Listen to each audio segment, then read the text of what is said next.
Bom, a primeira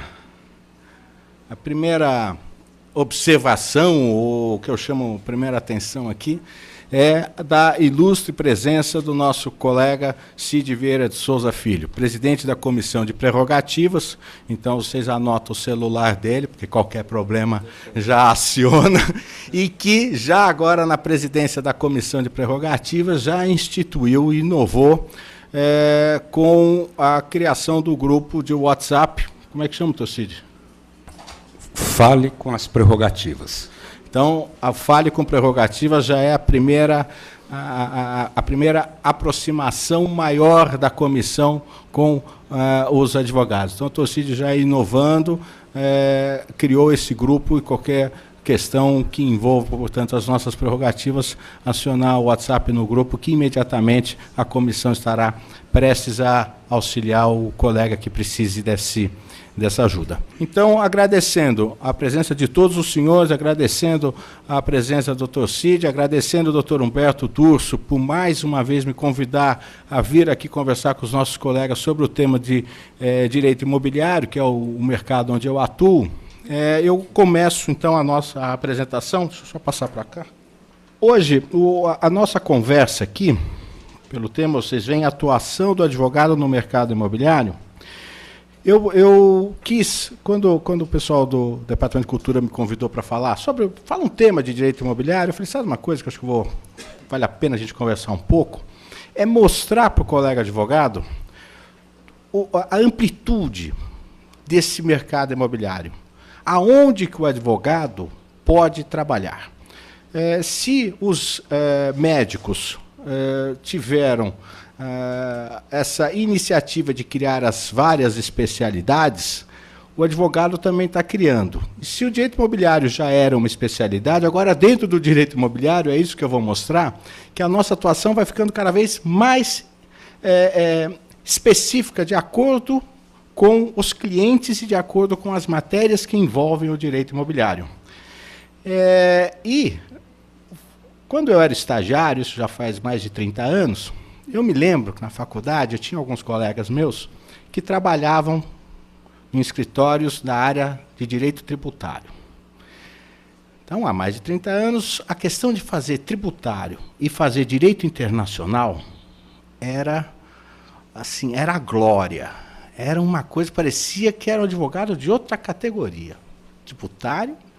Lembra, se eu estou falando de 30 anos, eu estou falando da década de 80, e eu estudei de 82 a 86, época do final de João Figueiredo, começo do Sarney. O Sarney foi um pai para os advogados em termos de absurdos jurídicos que ele fez e várias ações judiciais que pudemos entrar, e foi graças até ao Sarney que eu consegui montar o meu escritório. Ele criou o tal empréstimo compulsório de viagem, empréstimo compulsório de automóvel, tal. Então isso tudo com a gente advogando para não pagar o empréstimo compulsório, deu para montar o escritório. Mas, enfim, então tinha essa coisa do tributário ser uma classe, um advogado muito bem preparado e tal. E eu sempre gostei dessa coisa do imobiliário. Sempre gostei de empreendimentos imobiliários. E até certo ponto eu me sentia um pouquinho assim, quase como se fosse do direito romano, um capsu de minúcio ser advogado imobiliário. Como se só fizesse um contrato de locação e, eventualmente, uma venda e compra de um apartamento. Na militância, eu percebi que quem advoga no mercado imobiliário, esse é bom. O imobiliário é que é bom. E eu estou absolutamente convencido de que quem é advogado no mercado imobiliário, esse é bom advogado. Por quê? Ele tem que saber direito civil, obviamente tem que saber direito civil. Tem que saber de direito do consumidor. Tem que ter uma boa noção do direito ambiental.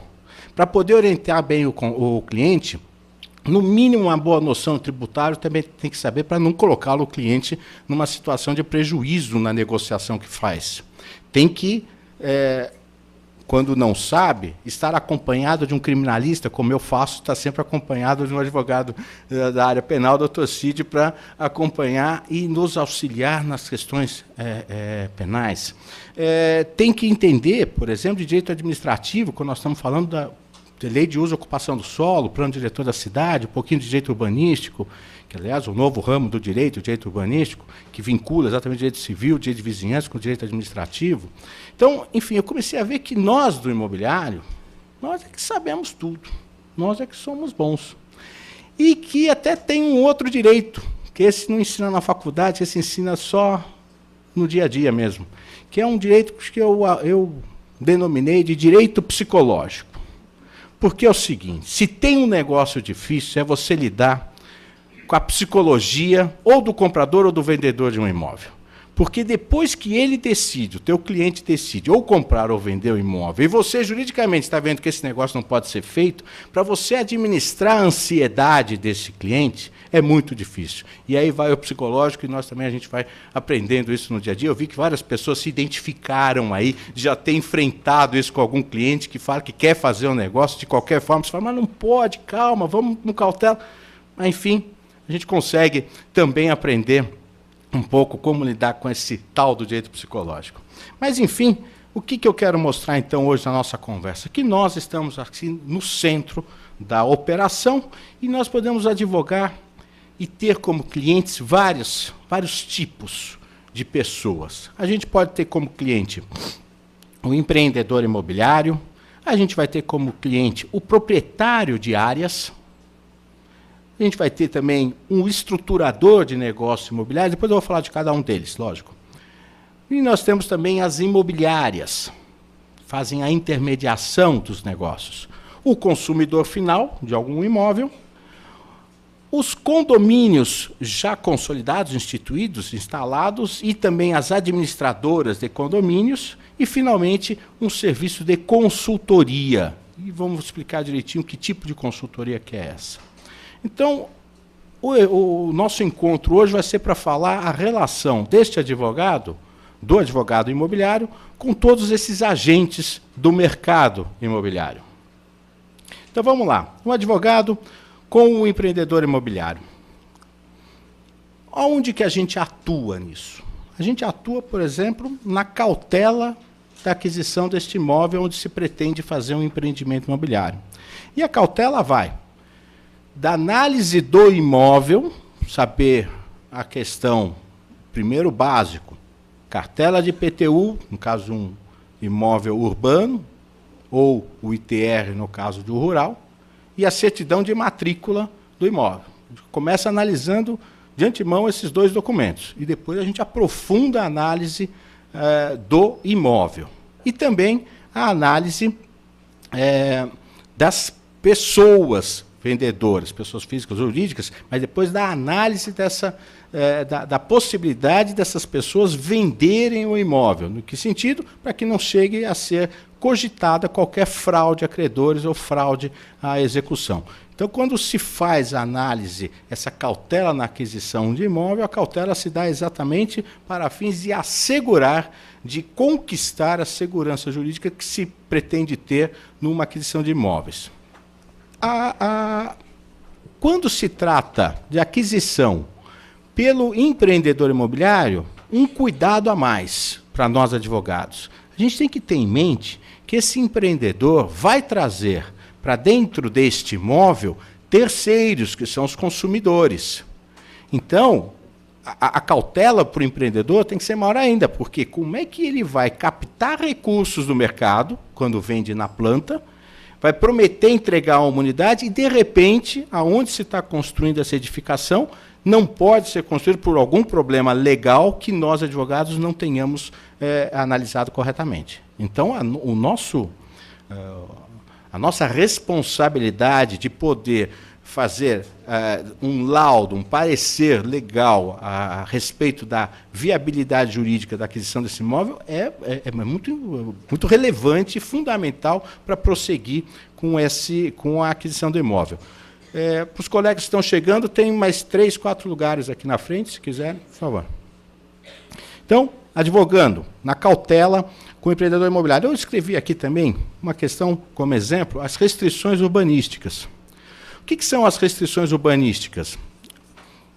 Só também para explicar, eu não vou detalhar muito a questão das cautelas, porque não vai dar tempo. Eu tenho uma palestra só de cautelas de aquisição de imóvel. Aliás, foi interessante, um dia eu estava fazendo uma palestra sobre isso aqui, e aí estava dividindo a mesa comigo o ex-embargador Gildo dos Santos. Quando eu acabei de fazer a palestra, ele tinha acabado de se aposentar. Quando eu acabei de fazer a apresentação, ele virou para mim e falou assim, nossa, se eu soubesse que tinha que ver tudo isso, acho que eu nunca teria comprado um imóvel, porque os riscos são tantos e são tantas cautelas para se tomar, mas por isso que estamos aqui, né, à noite, estudando e entendendo como é que se faz a aquisição do imóvel. Mas, enfim, o que eu queria comentar aqui também é a questão das restrições urbanísticas. O que são as restrições urbanísticas? São aquelas impostas pelo empreendedor de um loteamento, por exemplo. O loteamento, ele vai, faz o loteamento, aprova o loteamento perante os órgãos públicos e impõe algumas restrições. Restrições, via de regra, de ocupação.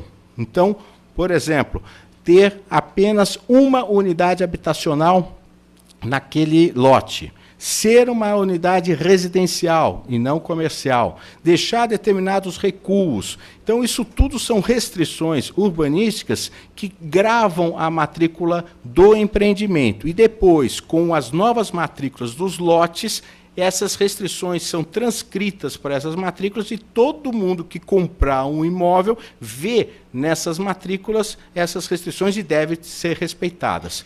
Aqui em São Paulo, expressamente na Lei de Uso e Ocupação do Solo e no Plano Diretor, tem um dispositivo dizendo que as restrições urbanísticas, elas prevalecem sobre,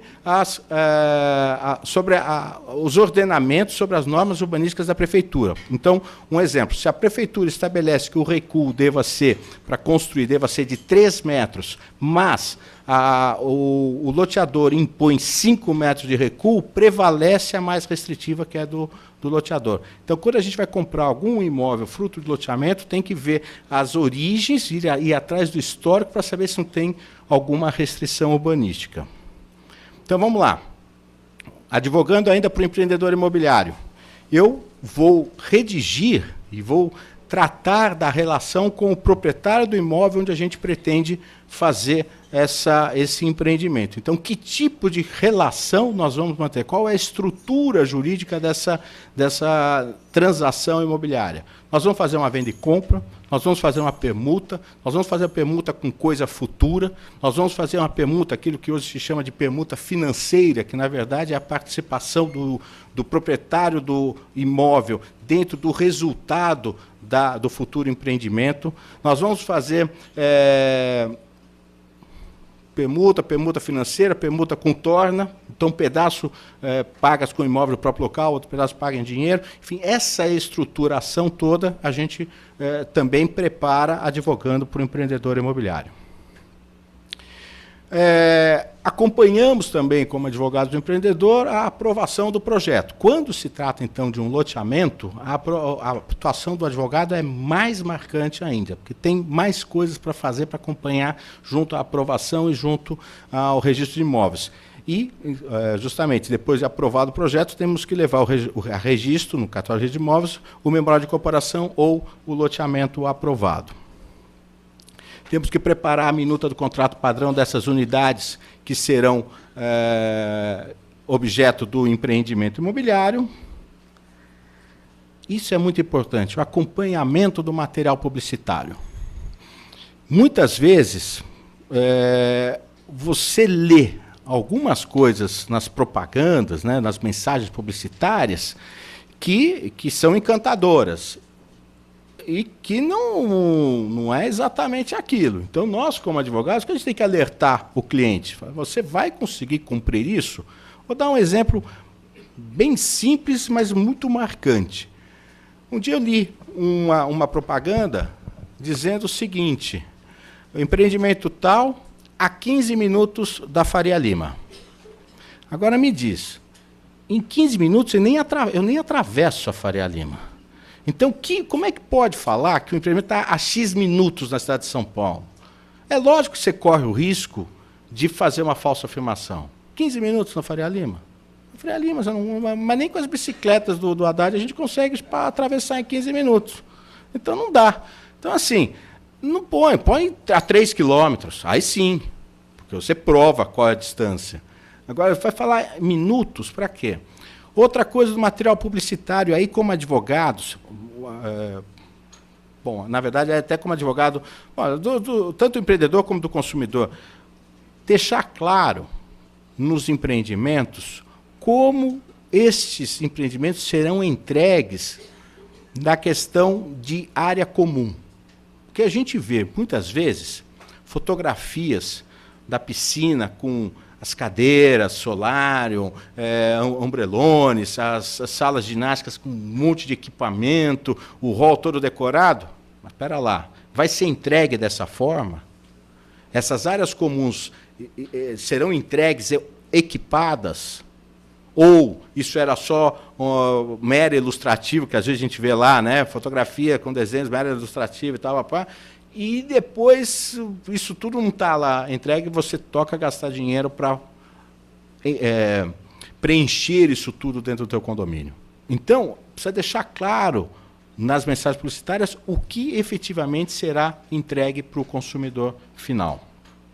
E aí tem muito embate entre nós advogados e o setor comercial, porque o advogado vem para criar problema na cabeça deles. O advogado é odiado na área de marketing, mas é esse o nosso papel mesmo, é evitar o futuro problema para o nosso cliente empreendedor. Tem outros contratos que a gente também atua, advogando para o empreendedor. O contrato de empreitada, quando a própria incorporadora não é construtora, o de comercialização, que a gente assina junto com as imobiliárias, arquitetos, então os projetos de instalação, projetos de elétrico, projetos arquitetônicos, isso tudo são os contratos que a gente também acompanha. Vendeu, aí tem a gestão de carteira. Na gestão de carteira, o que a gente tem? Primeiro, a assessoria constante de esclarecimentos para aqueles que fazem o atendimento ao público. Então, dúvidas sobre um consumidor faz alguma pergunta sobre aplicação de juros, sobre correção monetária, sobre multa e tal, via de regra, o empreendedor nos consulta para a gente responder corretamente a essas perguntas. Inadimplência, elaboração das notificações. Continua não atendida a notificação, então aí sim, ação judicial e tal. Então, a gestão da carteira, a gente também acompanha isso. E depois a própria entrega do empreendimento. Então, concluído esse imóvel, a gente tem que preparar, junto com o empreendedor, o manual do proprietário, instalar o condomínio. Vocês sabem que, para lançar um empreendimento, aprova-se o empreendimento, registra o memorial de incorporação, e memorial de incorporação, para quem ainda não atua nesse mercado, o memorial de incorporação é um dossiê de documentos onde você tem ali o projeto aprovado, as certidões negativas do incorporador, o memorial de como da descrição das áreas e a própria minuta de convenção de condomínio. Então, é um dossiê que a gente registra no cartório de imóveis. E só com isso registrado é que pode ser lançado a público. Lançou a público, construiu, concluiu, obteve-se o habite-se. Nesse momento do habite-se, aparece de novo o advogado. Então, a gente vai fazer o que agora? Fazer a especificação do condomínio. Aquilo que lá atrás, no memorial de incorporação, era uma coisa futura, quer dizer, o prédio contará com X andares, com tantas unidades, assim, agora ele já é uma realidade. Então, a gente traz para o valor, para a situação presente. E aí, averba-se o habite-se, registra-se a especificação do condomínio e instala o condomínio numa Assembleia Geral. E aí aprova-se a convenção, elege-se o síndico e a vida do condomínio passa a valer dali para frente. Então, isso também tem a assessoria nossa de advogados. E, em paralelo a tudo isso, a relação que, por vezes, a gente acaba tendo, o empreendedor acaba tendo com prefeitura, com o Ministério Público, com cartórios, registro de imóveis, principalmente. E, aproveitando a presença do Dr. Cid, quando ele coloca essa questão das prerrogativas, no caso dos cartórios, a gente não enfrenta, nós, a gente advogado, a gente não enfrenta problemas nenhum com relação ao tratamento com o advogado. Os cartórios de imóveis são bastante respeitosos com os advogados e na verdade, nos ajudam muito. O que, às vezes, a gente enfrenta um pouco de problema é para buscar informações no Ministério Público. quando tem uma ou outra ação civil pública, alguma outra coisa, alguma apuração sobre algum projeto aprovado, e aí você tem algumas burocracias, algumas coisas de agendamentos e tal, que a gente não tem a mesma facilidade do que ver um processo dentro do fórum ou dentro do registro de imóveis, que são as duas áreas onde a gente mais atua, advogados. Então, também oportunamente a gente pode caminhar um pouquinho numa conversa de como facilitar esse acesso aos processos e acesso aos próprios promotores para debater as questões que, por vezes, se colocam dentro do Ministério Público. Então, basicamente, são esses movimentos no escritório que são provocados no escritório quando a gente advoga para um empreendedor imobiliário. Agora, eu sou advogado de alguém que é proprietário de áreas. O que eu faço advogando para eles? Então, veja, se lá o advogado do empreendedor produziu um documento, que é o contrato de aquisição, seja lá por qual forma, mas de aquisição da minha área, da área do meu cliente, o que eu tenho que ver? Primeiro, analisar, obviamente, se o contrato corresponde àquilo que negocialmente foi ajustado. Segundo, me assegurar de que aquilo que o adquirente se obrigou a pagar, eu vou ter a segurança de receber. O meu cliente vai ter segurança para receber. Mas também, e é muito importante, é cumprir, ajudar a cumprir as obrigações assumidas na questão que se refere principalmente à entrega de documentos. Às vezes tem proprietário de área que fala, não, tudo bem, você vê o contrato, deixa que o resto eu vejo, deixa que eu providencie documentos. Para quê, né? Aí começa uma encebação e pega o documento errado, e aí apresenta pela metade, e aí ele acaba incorrendo, o proprietário de áreas, no inadimplemento contratual por bobagem, por não ter nos contratado para fazer do começo ao fim a entrega da documentação e o cumprimento do contrato.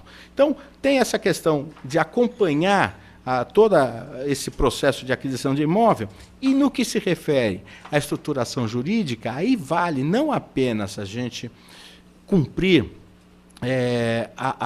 o contrato, mas também verificar se a opção dada pelo empreendedor, porque, via de regra, isso vem do empreendedor, se a opção dada da estrutura jurídica é a mais conveniente para o nosso cliente. Porque, veja, como eu disse, pode ser uma simples venda e compra, uma permuta, uma dação em pagamento, permuta financeira, mas também pode ter esses outros dois tipos, que chama-se sociedade de propósito específico e sociedade em conta de participação.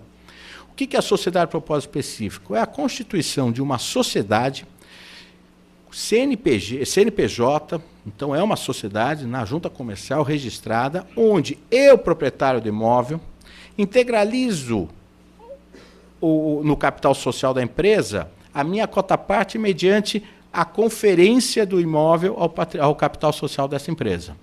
Então eu quito a minha cota-parte de integralização com a entrega deste imóvel dentro da SPE.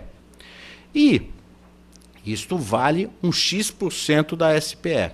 Eu já tenho a minha cota-parte quitada. O resto é do incorporador a obrigação de arcar com o custeio da obra. Aí toca-se a obra, eu já tenho garantido os meus X% do resultado desta SPE, dessa sociedade, esse X% volta para mim como distribuição de dividendos. Então, muito rapidamente, singelamente explicando, é essa atuação. Eu me torno sócio dessa SPE, e essa SPE ela vai ter um patrimônio, só este patrimônio, ela tem propósito específico, ou seja, o incorporador não pode contrair dívidas outras que possam macular essa SPE, absolutamente.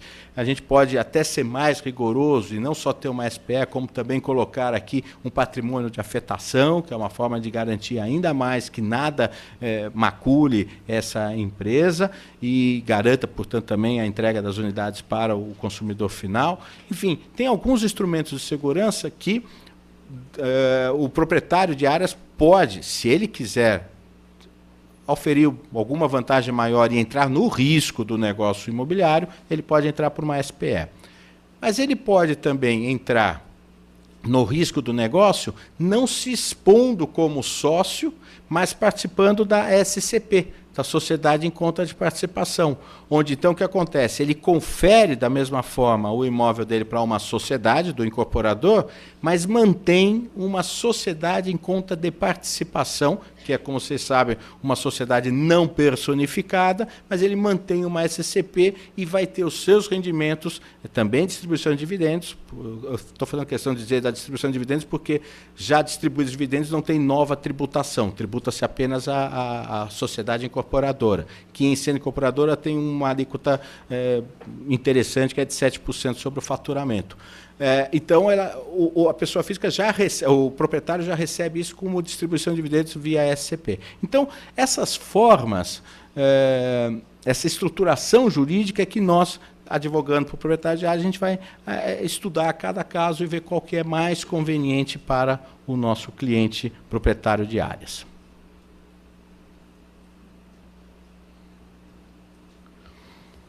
Bom, alguma dúvida até agora? Posso seguir? Dá um medo quando não tem dúvida. Quer dizer, ninguém entendeu nada. Estou falando um monte de coisa, ninguém falou. Depois esse cara não para de falar, ligou a vitrola aí. Deixa eu começar. Meu nome é Marcelo. Dali, mas o Marcelo deu para pegar, né? Então tá bom. Bom, do advogando então para estruturadores de negócios imobiliários. Isso é interessante também. Hoje existe essa figura, são as pessoas que fazem prospecção de negócios. Então, o que ele busca? Ele fala o seguinte: olha, eu sou um estruturador e eu conheço alguém que tem um imóvel, eu conheço alguém que tem dinheiro, eu conheço alguém que sabe construir. Então, ele vai estruturando o negócio. Às vezes, e isso é muito comum, eu conheço 5, 8, 10 vizinhos que não se falam. Aliás, é uma coisa meio comum nas metrópoles. Eles não se falam. E eu vou lá falar por eles e criar esse conjunto para tentar formar um terreno passível de uma incorporação, passível de um empreendimento imobiliário, e aí a gente estrutura esse negócio. E vai mais fundo ainda. Bom, ele cria, então ele faz primeiro uma assessoria preliminar para ver, naquela região, o que pode construir. Então, que zona que é, qual o coeficiente de aproveitamento, o que isso cabe e tal, ele já vai vendo alguma coisa. Como é que está o mercado nesse lugar? Esse estruturador ele já vai sentindo isso, e ele já vai nos consultando e a gente vai dando assessoria preliminar. Aí ele começa a criar os contratos preliminares, que inicialmente são as opções de compra. Ele vai atrás das opções. Tenho 10 caras aqui, deixa eu pegar a opção dos 10, por qual valor que esses caras topam vender. Muitas vezes, o cara pede um absurdo. Então, você pode pegar um vizinho que está pedindo 1 milhão e o outro pede 100 mil. Pode ser que valha só 100, mas o cara está querendo 1 milhão, mas pega a opção do 1 milhão. Porque a primeira coisa importante é você estruturador, ter todo mundo na tua mão. E aí depois você chega para cada um deles e vai convencer qual é o preço certo que tem que ser vendido. Então deixa pedir, o estruturador não vai ficar negociando, não, mas não vale 1 milhão, pega a opção por 60, 90 dias e depois vai formar um preço num conjunto das 10 unidades. Então ele vai atrás dos proprietários de imóveis, ele vai atrás dos investidores, vai atrás de prestadores de serviços como nós, por exemplo. Tem vários arquitetos que fazem estudo de massa para saber o que cabe lá dentro, gratuitamente, vinculando, obviamente, se a coisa fechar, que ele vai ser o contratado para fazer o projeto depois, né? E tem advogados também que fazem esse trabalho inicial para dar uma visão básica, assim, tudo bem, mas se sair o negócio, eu vou ser contratado para fazer toda a estruturação dali para frente, né? Tem também, então aí vai os estudos de viabilidade que esses estruturadores fazem. Junto com isso aqui, agora, tem também uma coisa que é muito mais complexa e que é aquilo que eu comentei, que hoje o advogado imobiliário está cada vez mais especialista. Tem advogados muito especialistas em fundos imobiliários, porque aí a pessoa que advoga no fundo, ele também tem que ter uma noção muito forte, né? Ele tem que entender muito de CVM, tem que entender muito de lançamento de de ações em geral, porque ele vai trabalhar com securitização, vai trabalhar com ações, vai trabalhar com fundos. Esse advogado também ele exige um conhecimento nessa área. Então, aqui também é uma outra característica de advogado dos estruturadores de negócios imobiliários. As imobiliárias. Então, podemos citar várias das grandes, Coelho, Lopes, Fernandes Mera, enfim. E é uma coisa muito interessante. O peso, a importância das imobiliárias nas metrópoles, nas macrometrópoles. Isso é muito importante. Quantas vezes vocês ouviram alguma pessoa dizer assim, fulano de tal comprou da Lopes um determinado imóvel? Não é verdade? Comprou da Lopes, comprou da Coelho da Fonseca. Não comprou deles. Eles não fazem imóvel. Nem a Lopes, nem a Coelho. Às vezes a pessoa não sabe quem é o incorporador, não sabe quem é a construtora, mas sabe quem é a imobiliária. A relação de confiança que o corretor de imóvel trava com o adquirente de imóvel, ela é muito forte, essa relação. Então, daí a importância das imobiliárias de peso e idôneas de bem orientarem os seus corretores de imóveis. Por quê? Por isso aí assessoria aos corretores. E várias vezes eu fui chamado por algumas delas para fazer apresentação para corretores, para eles entenderem, e o próprio sindicato, o sindicato com o presidente Tilelli ou o Cresce com o Viana, eles nos convidam para a gente falar muito de direito, para que eles entendam a responsabilidade deles de corretores e não prometerem, assim como na propaganda do material publicitário, não prometer aquilo não vai poder entregar. Eu me lembro, há bons anos, eu estava um dia advogando dentro de uma empresa, de uma construtora, e aí veio um consumidor reclamar da qualidade do apartamento. Aí eu falei, mas qual que é o problema? Aí ele falou assim, e era um apartamento popular, porque a construtora fazia apartamentos populares. Não, mas olha, está errado, não entregaram o que prometeram. Eu falei, o que especificamente? Não, duas coisas. O piso de madeira, falou que era piso de madeira. Eu falei, quem falou que era piso de madeira? Eu peguei o contrato, peguei memorial, peguei tudo. Não tem piso, está dizendo que é cimento. Não, mas o corretor falou que era piso de madeira. Eu falei, puxa, o corretor falou isso. Não, e falou também que tinha elevador panorâmico. Eu falei, pera, agora, no padrão, desculpa, agora, eu estava até meio chateado do cara ter prometido piso de madeira. Agora você falou do elevador panorâmico, aí perdeu qualquer noção, porque é óbvio que não ia ter elevadores panorâmicos, tá? Isso eu estou falando em 1990, é uma fortuna. Então, assim, mas isso, o que é? É o desespero para vender, fechar o contrato e tal. Isso é muito perigoso. Então, a gente tem que ter, voltando, né, o que eu estava falando, a imobiliária tem um papel muito importante, o corretor é muito importante numa relação de negócios imobiliários, então o advogado tem que dar aquele, olha o que você está falando, presta atenção, não vai colocar o teu cliente, o empreendedor, numa situação complicada, não escreve nada, pega uma proposta correta, explica direitinho o que é taxa de juros, o que é correção, essas coisas. Então, o advogado tem esse dever, né, nas imobiliárias de fazer essa boa orientação, né? É o serviço público mesmo isso. Acompanhar no fechamento da negociação, porque ali na hora de assinar o contrato geram as dúvidas, precisa esclarecer o que a pessoa está assinando. Justamente por conta dessa confiança que o adquirente cria com o corretor, muitas vezes ele vai sem estar assistido de qualquer advogado, o que é muito ruim. Institucionalmente e para o próprio consumidor. Mas, às vezes, tem um advogado dentro da imobiliária que pode prestar algum esclarecimento. Mas, deixa eu fazer uma grande ressalva. E aproveitando para falar um tema específico. Já houve um questionamento aí, em juízo, isso foi derrubado, sobre uma cobrança de uma taxa que foi nomeada de SAT, taxa SAT, Serviço de Assistência Técnica Imobiliária.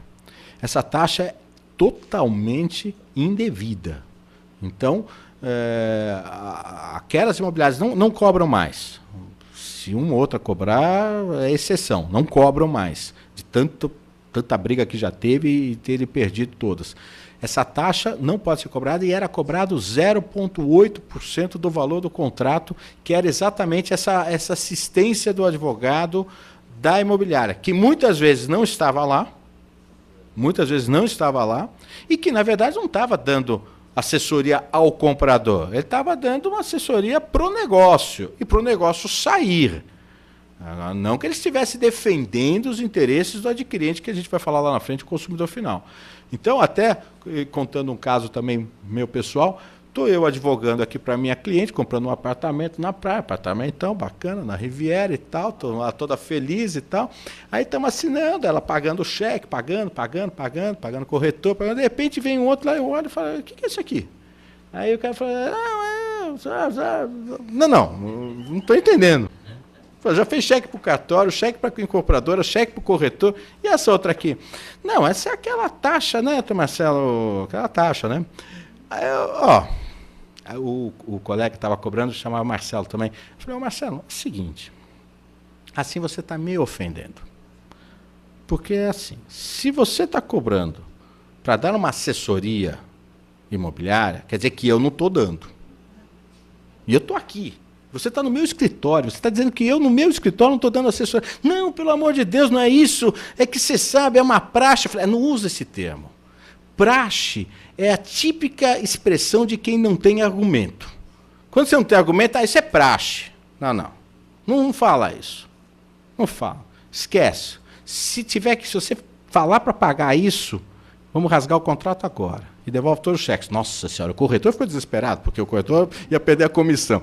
A minha cliente também deu aquela olhada e falou assim, agora que eu já estava dono do apartamento, você está falando que não vai ter negócio, mas tudo bem, é o tal do direito psicológico, deu tudo certo, o cara tirou o negócio do SAT, levou embora, mas você vê, ainda tinha essa coisa de querer cobrar, e mais, o que deu mais raiva, o 0,8% que ele estava cobrando era mais que os honorários que eu estava cobrando dela. Eu falei, o cara ainda cobra mais do que eu, então estava tudo errado.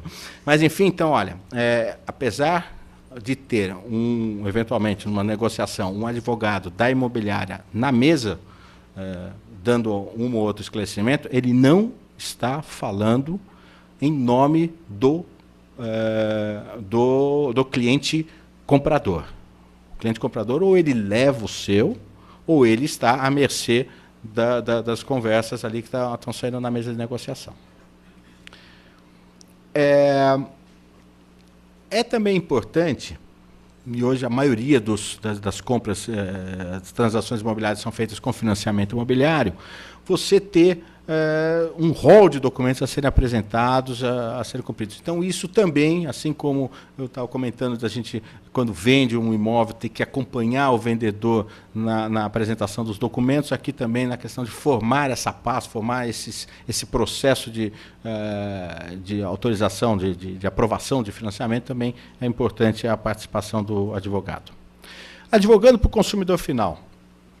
Bom, aí nós temos que separar que tipo de consumidor final nós estamos falando. Se ele está comprando um produto de uma incorporadora ou o que a gente chama de imóveis de terceiro, um imóvel pronto, comprando de pessoas já revendas e tudo mais.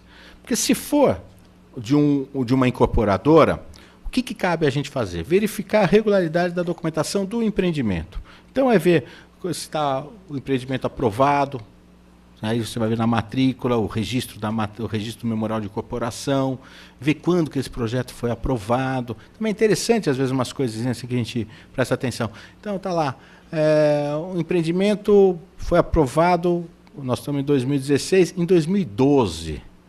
E ela está comprando agora e o negócio ainda está no chão. Você fala, mas desde 2012 esse negócio é aprovado, o que aconteceu? Por que será que esse negócio não vingou? Você já começa a ficar meio receoso, né? Não tem nada de jurídico. Mas você começa a falar assim, vamos entender um pouquinho melhor o que aconteceu nisso? Será que alguém embargou esse negócio? Será que tem alguma briga de vizinho? Será que você já começa a ir um pouquinho atrás de informações que a gente pega? Ou não, está tudo em ordem. A gente vai ver, vamos ver a aprovação, vamos ver os registros, vamos ver se tem obrigações acessórias. O que são as obrigações acessórias no empreendimento? Às vezes, para aprovar, você tem algumas contrapartidas a fazer. O empreendimento vai ter contrapartida. Por exemplo, manutenção de um parque, manutenção de uma praça. Então, isso custa. E hoje em dia está todo mundo preocupado com o custo do condomínio.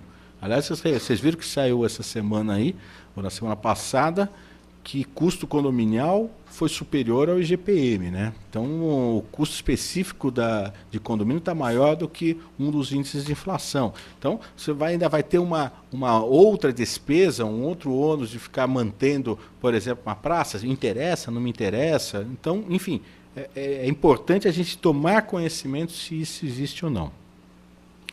De novo, aquela questão do material publicitário sobre o produto. E eu vou reprisar, que é o seguinte, a questão do que vai ser entregue para o nosso cliente. Qual a qualidade desse produto, principalmente quando se tratar, a maior preocupação nossa é sempre essa, quando se trata de um imóvel na planta. Porque vocês já entraram no stand de vendas. O stand de vendas, e hoje em dia, então, quase todos têm as unidades decoradas, é espetacular. Todo mundo se encanta. Não tem como não se encantar por um stand de vendas. Mesmo que eu não estou nem aí de comprar um apartamento. Se você entra no stand de vendas, você quer comprar. Porque é lindo. É igual o salão do automóvel. Quero comprar tudo. E você começa a achar que você tem dinheiro para comprar tudo. Isso que é incrível, porque a turma fica falando tanto para você, ó lá, vai, você acha que você está poderoso, né? Mesma coisa num stand de vendas. E aí você sente, você vê aquela televisão, último modelo. Aquele papel de parede, maravilhoso. Espelho que é pior que motel, que tem de espelho, né? E por que tem espelho? Porque amplia, né? Os apartamentos pequenos, com espelho fica tudo grande. Então, tem muita coisa, os móveis todos planejados para aquele apartamento.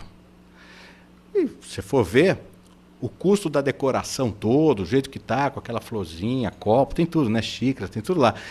Isso daqui, a mesa, tudo, custa o equivalente ao apartamento.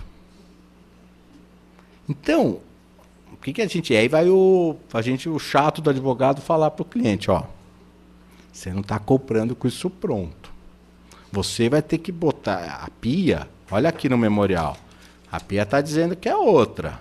Não é essa que é de mármore, que a água desce, não sei o que e tal. Não é essa.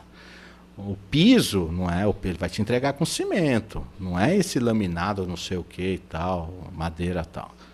Então, assim, vamos devagar. Então, a gente tem que ler o memorial descritivo, tem que ler do apartamento e tem que ler o memorial descritivo das áreas comuns, para saber o que vai ser entregue. Porque aquilo que está no stand não é o que vai ser entregue.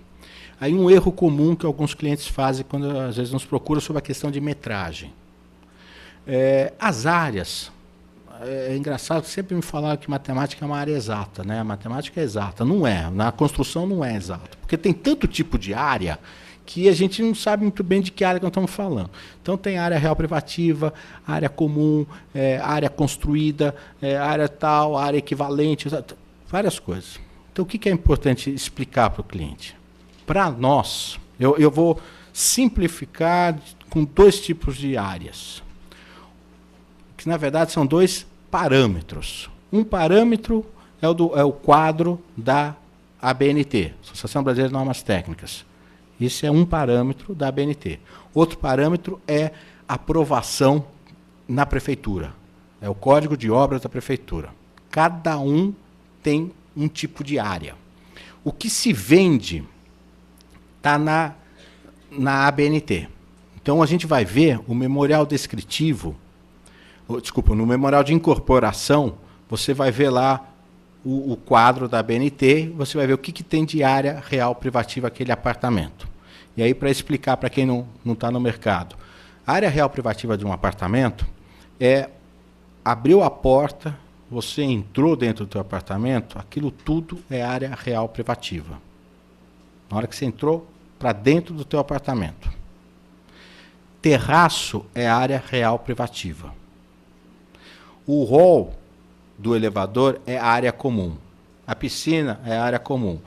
Na maioria esmagadora das vezes, a garagem está numa área comum.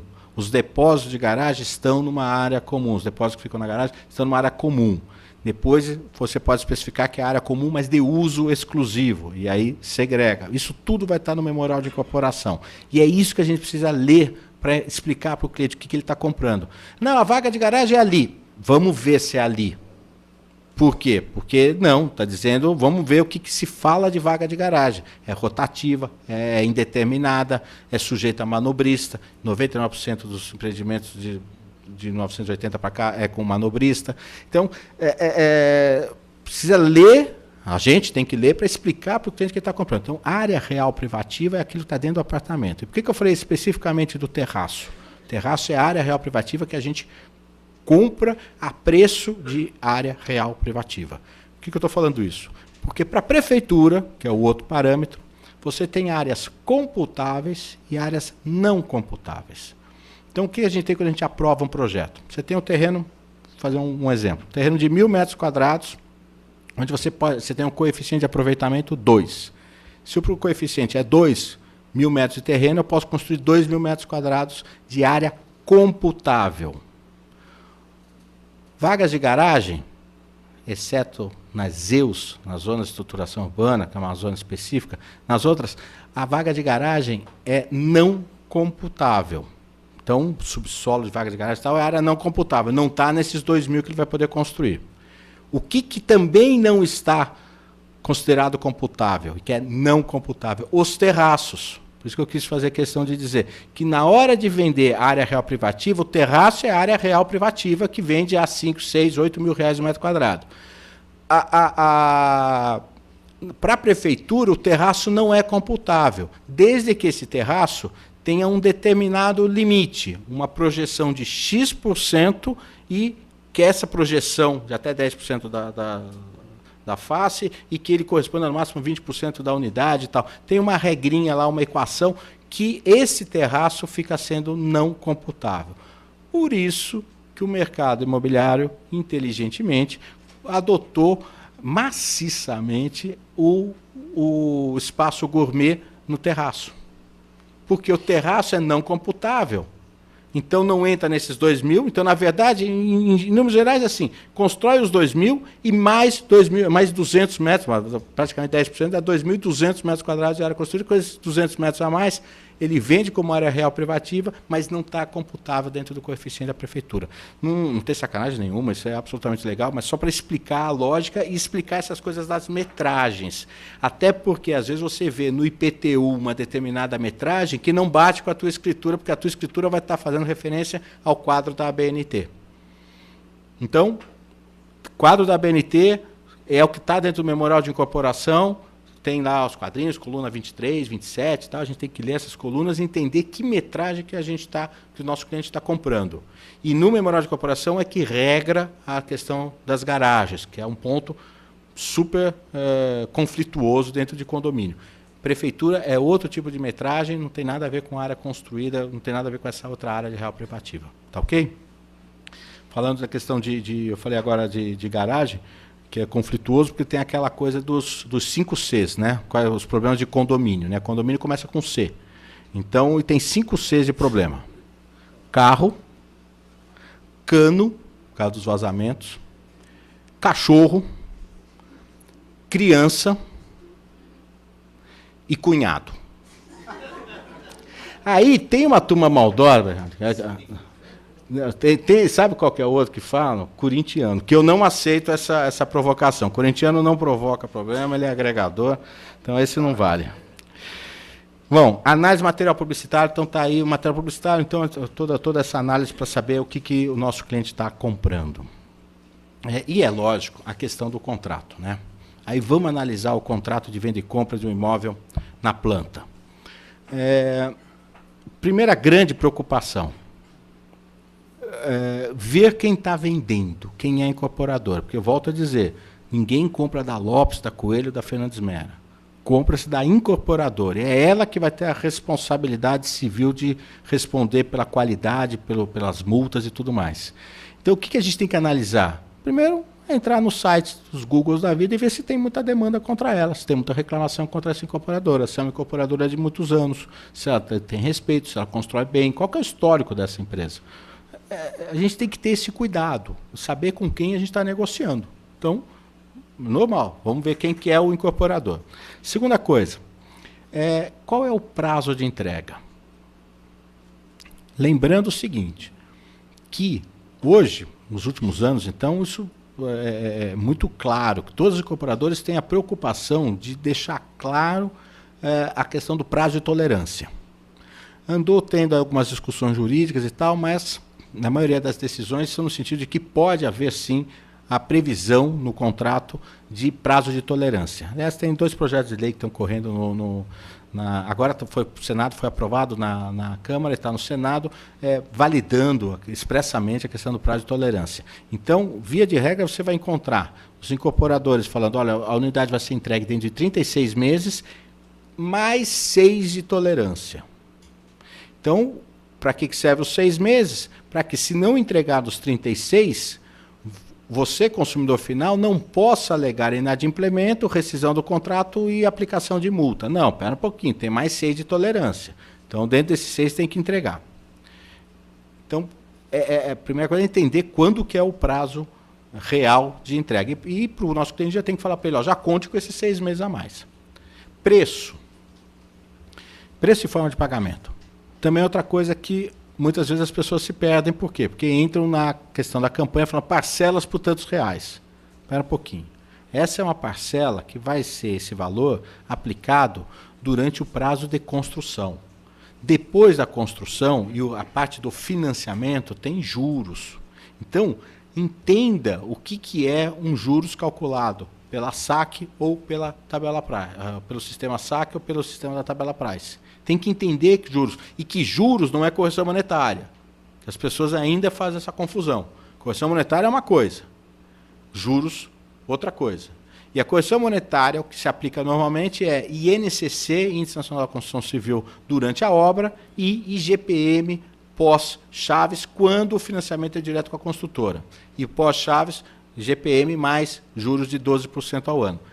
Quando é com o sistema financeiro da habitação, quando é Caixa Econômica, quando é qualquer outro crédito imobiliário, aí é ótimo, porque você não tem a correção monetária por nenhum desses índices, GPM, PCA, nada disso. A correção monetária é pela TR, a TR é muito baixa, é 0 ponto alguma coisa ao ano, e mais a taxa de juros, que aí a taxa de juros, lamentavelmente, nós estamos vivendo de novo uma elevação das taxas, que agora você, conforme o valor do apartamento, está variando de 8% a 14% ao ano. Tá? Então, essas coisas a gente tem que ler junto com o nosso comprador, nosso cliente, para ele entender o que ele está comprando. E, principalmente, agora, a questão das penalidades. Para ele entender também o que está previsto no contrato em termos de penalidade. Alguns contratos hoje já são bem equilibrados. Se a incorporadora inadimplir, tem previsão de multa para ela. Se o comprador inadimplir, tem a previsão de multa, então rescisão com aplicação de multa, desconto daquilo que houve gastos que não ficaram com o incorporador, mais uma determinada multa, mas uma multa razoável. Mas ainda tem alguns incorporadores que prevêem multas absurdas. Depois que se desconta o que tiver que descontar, por exemplo, comissão do corretor, se já tiver, enfim, das despesas, imposto e tal, aí tem alguns que falam assim, a multa é de 50%, devolve só 50%. É óbvio que isso vai cair em juízo. Então, é um contrato que não vai se aplicar. Então, a minha orientação já é para o incorporador é não botar esse tipo de contrato. E para o consumidor não comprar quando tem um tipo de previsão, ou compra sabendo, só que lá na frente, se você for rescindir, você vai brigar porque vai ter ação judicial com relação à rescisão. E também, no final, o acompanhamento da unidade também é legal a gente assessorar esse negócio. Seja a questão física do imóvel, seja a questão documental. Saber se o imóvel está devidamente, juridicamente correto, sob o ponto de vista de ter uma matrícula aberta para essa unidade, com a descrição tal como a gente colocou, e se está, por exemplo, com os gravames já cancelados. É muito comum no mercado imobiliário você ter o imóvel o imóvel gravado para a instituição financeira que financiou o imóvel. Ok, só que lá na frente, quando você for fazer o repasse ou quando você estiver quitando, ele tem que transferir o imóvel, obviamente, sem nenhum gravame, sem alienação fiduciária ou hipoteca a favor do credor financeiro. Bom, deixa eu ver que horas são aqui. São 8 horas. Eu tinha uma previsão até às 11h30, 15 para meia-noite. Como é que que pode ser? Não, normalmente até que horas? Até que mais... Tá, então mais um pouquinho, vamos lá. Mais 15 minutos. O pessoal está ficando com fome. Vamos lá. Advogando. Hoje o Corinthians não joga? Então a gente fica aqui. Advogando para os condomínios e para as administradoras de condomínio. Então aqui também é uma atuação bastante interessante. Seja para administrar os conflitos dos 5 Cs, e eventualmente o sexto com o Corinthians, essa assessoria para condomínio está sendo muito exigida hoje em dia pelos síndicos, principalmente pelos síndicos profissionais, porque essa é uma carreira nova, né, o síndico profissional. É interessante como criou isso, acabou aquela figura do síndico ser uma pessoa idosa, que se aposentou, não tem nada para fazer, mora no prédio, vai ser síndico. Não dá mais para ser. O cara tem que ser realmente um executivo. Ele tem muito problema para acompanhar, ele tem muitas tarefas a serem cumpridas e negociações. Então, exige realmente a presença de uma pessoa que esteja com ânimo de trabalhar nesse, precisa ter assessoria jurídica para não fazer nenhuma bobagem. E aí a gente tem a questão, por exemplo, trabalhista, aí é muito forte as questões trabalhistas, para ver as questões previdenciárias trabalhistas e tal, e também a questão de cobrança. E aí você, assessorando um condomínio, você tem um bom cliente de partido para fazer as notificações e fazer as ações de cobrança. Isso também pode se dar dentro de uma administradora, mas aí também precisa guardar um cuidado e criar critérios de como o advogado de uma administradora advoga para o condomínio. Por quê? Porque a administradora não pode, lógico, vocês sabem disso, nosso código de ética não pode ser uma agenciadora do advogado. Então, uma coisa é o advogado prestar serviço para a administradora, para que a administradora possa, então, assessorar o condomínio, isso é uma relação, e a outra relação é quando o próprio advogado da administradora é também contratado pelo condomínio, mas aí tem que haver uma contratação específica do advogado com o condomínio, mas não usar uma triangulação adotando a administradora como uma agenciadora e nem tampouco a administradora impondo o seu jurídico para que faça determinadas coisas. Aí foge completamente de ética e compromete a atuação do nosso colega advogado. É um cuidado que a gente tem que ter nesses trabalhos de administradores. Atuação junto a condôminos inadimplentes. Eu coloquei inadimplentes, mas na verdade também tem outro tipo de atuação, assim, que é muito comum, que são, e agora está até previsto no Código Civil, a questão do condômino antissocial, aquele cara que provoca, que causa perturbações. Causa muitas perturbações na garagem, causa perturbação no lançamento de lixo, onde que deposita lixo, a gente vê isso constantemente. Depósito de lixo no local errado, parar o carro no local errado e barulho, né? Isso é constante. Então, o advogado tem que constantemente também fazer as notificações para colocar esse condômino no seu devido eixo. Só que a gente aprende o seguinte, isso só vinga com multa. Não existe repreensão moral. O cara que pratica esses abusos constantemente, ele só vai parar se tiver aplicação de multa. E aí, para aplicar a multa, o advogado também tem que ter o cuidado de se resguardar, o síndico, óbvio, por deliberações de assembleia. Então, previsão da convenção de condomínio, aprovação de aplicação de multa pela Assembleia e aí sim partir para as cobranças e atingir o bolso do condômino. E participação nas Assembleias Gerais, muitas das vezes presidindo, normalmente o advogado acaba presidindo a Assembleia Geral dos condomínios. E às vezes precisa pedir licenças, junto a órgãos públicos, iluminação, prefeitura, a gente atua bastante, então para administrar algum conflito junto a órgãos públicos. Questão de consultoria, o que acontece? Muitas vezes um incorporador ele não está te contratando, incorporador ou qualquer morador dentro do condomínio, não é uma causa, não é um negócio para você começar e ter várias etapas na tua contratação, na tua atuação como advogado. Mas ele quer uma coisa específica. Então, às vezes, o incorporador ele te pergunta o que você pensa sobre um determinado ponto. Por exemplo, reserva legal, agora já começou a questionar isso, reserva legal em imóveis urbanos, imóveis localizados na cidade, mas com características rurais. Então se pode ter. Então é um negócio que começou uma dúvida dessa, fala, nossa, então vamos lá. Então você vai fazer um parecer especificamente sobre aquele ponto.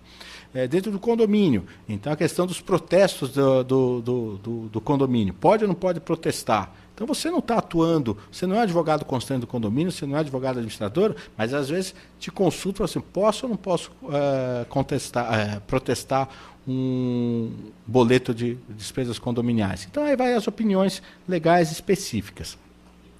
E aqui eu coloquei trabalho específico sobre, por exemplo, a revisão da legislação. Agora, eu pessoalmente fui contratado por uma associação de moradores. Para quê? Para acompanhar a alteração da lei de parcelamento e uso e ocupação do solo. Porque o plano diretor de 2014 impôs a reforma, a revisão da nossa lei de parcelamento, que é de 2004.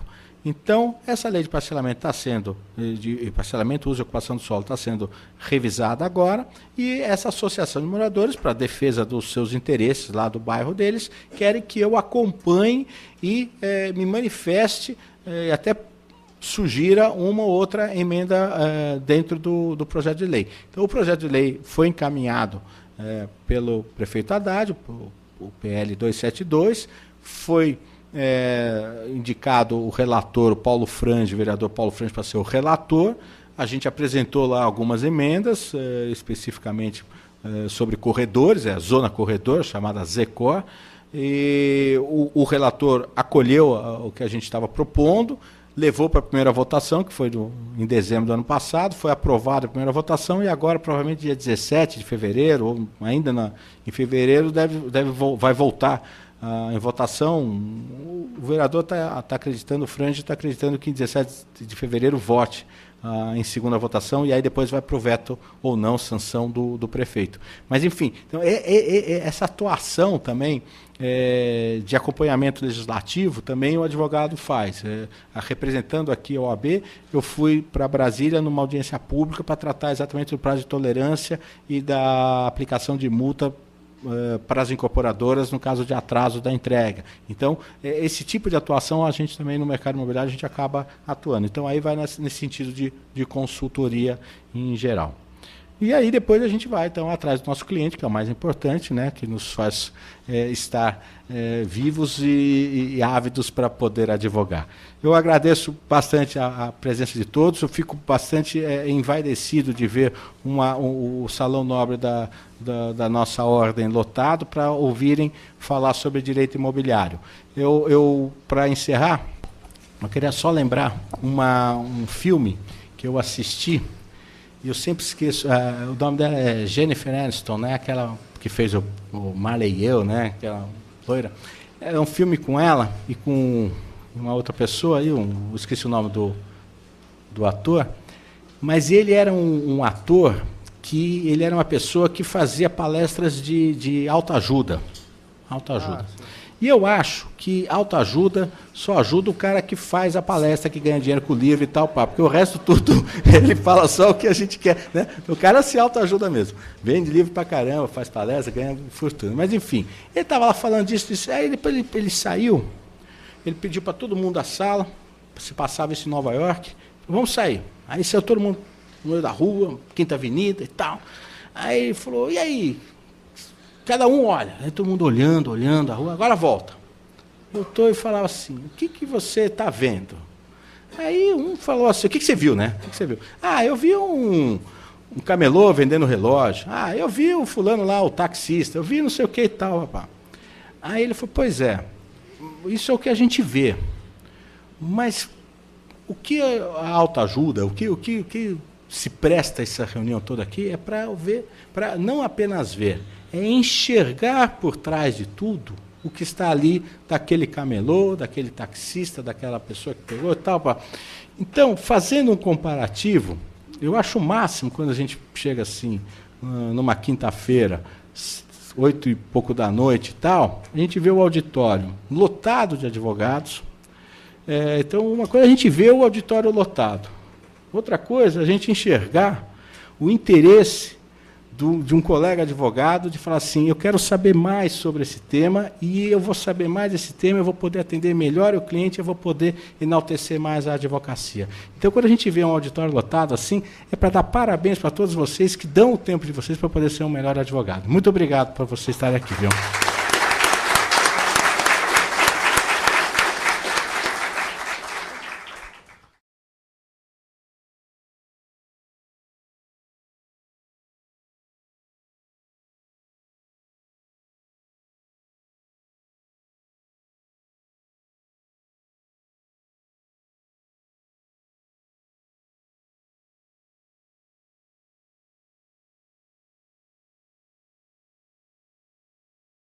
Solo, plano diretor da cidade, um pouquinho de direito urbanístico, que, aliás, o novo ramo do direito, o direito urbanístico, que vincula exatamente o direito civil, o direito de vizinhança com o direito administrativo. Então, enfim, eu comecei a ver que nós, do imobiliário, nós é que sabemos tudo, nós é que somos bons. E que até tem um outro direito, que esse não ensina na faculdade, esse ensina só no dia a dia mesmo, que é um direito que eu denominei de direito psicológico. Porque é o seguinte, se tem um negócio difícil, é você lidar com a psicologia ou do comprador ou do vendedor de um imóvel. Porque depois que ele decide, o teu cliente decide ou comprar ou vender o imóvel, e você juridicamente está vendo que esse negócio não pode ser feito, para você administrar a ansiedade desse cliente, é muito difícil. E aí vai o psicológico, e nós também a gente vai aprendendo isso no dia a dia. Eu vi que várias pessoas se identificaram aí, já ter enfrentado isso com algum cliente que fala que quer fazer um negócio de qualquer forma, você fala, mas não pode, calma, vamos com cautela. Mas, enfim, a gente consegue também aprender um pouco como lidar com esse tal do direito psicológico. Mas, enfim, o que eu quero mostrar, então, hoje na nossa conversa? Que nós estamos aqui no centro da operação e nós podemos advogar preparado e tal. E eu sempre gostei dessa coisa do imobiliário. Sempre gostei de empreendimentos imobiliários. E até certo ponto eu me sentia um pouquinho assim, quase como se fosse do direito romano, um capsu de minúcio ser advogado imobiliário. Como se só fizesse um contrato de locação e, eventualmente, uma venda e compra de um apartamento. Na militância, eu percebi que quem advoga no mercado imobiliário, esse é bom. O imobiliário é que é bom. E eu estou absolutamente convencido de que quem é advogado no mercado imobiliário, esse é bom advogado. Por quê? Ele tem que saber direito civil, obviamente que tem que saber direito civil. Tem que saber de direito do consumidor. Tem que ter uma boa noção do direito ambiental. Para poder orientar bem o cliente, no mínimo uma boa noção tributária também tem que saber para não colocá-lo o cliente numa situação de prejuízo na negociação que faz. Tem que, quando não sabe, estar acompanhado de um criminalista, como eu faço, está sempre acompanhado de um advogado da área penal, doutor Cid, para acompanhar e nos auxiliar nas questões penais. Tem que entender, por exemplo, de direito administrativo, quando nós estamos falando da lei de uso e ocupação do solo, específica de acordo com os clientes e de acordo com as matérias que envolvem o direito imobiliário. E quando eu era estagiário, isso já faz mais de 30 anos, eu me lembro que na faculdade eu tinha alguns colegas meus que trabalhavam em escritórios da área de direito tributário. Então, há mais de 30 anos, a questão de fazer tributário e fazer direito internacional era assim, era a glória. Era uma coisa, parecia que era um advogado de outra categoria. Tributário.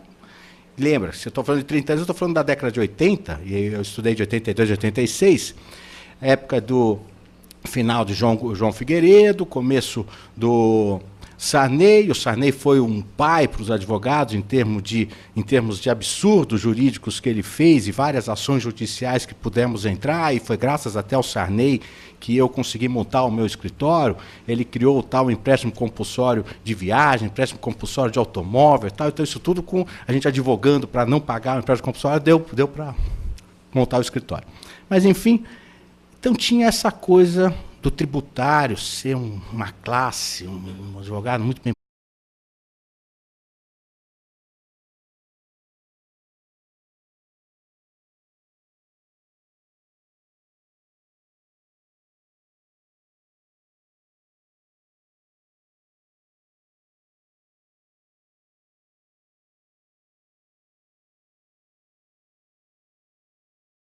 Bom, a primeira observação, ou o que eu chamo primeira atenção aqui, é da ilustre presença do nosso colega Cid Vieira de Souza Filho, presidente da Comissão de Prerrogativas. Então, vocês anotam o celular dele, porque qualquer problema já aciona, e que já agora na presidência da Comissão de Prerrogativas já instituiu e inovou com a criação do grupo de WhatsApp. Como é que chama, teu Cid? Fale com as prerrogativas.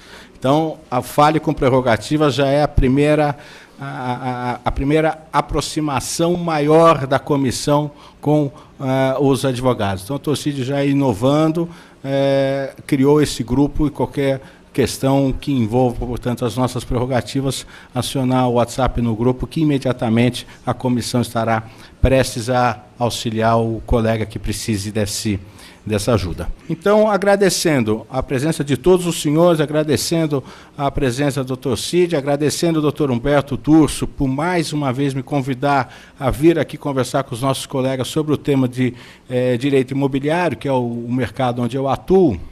Eu começo, então, a nossa apresentação. Deixa eu só passar para cá.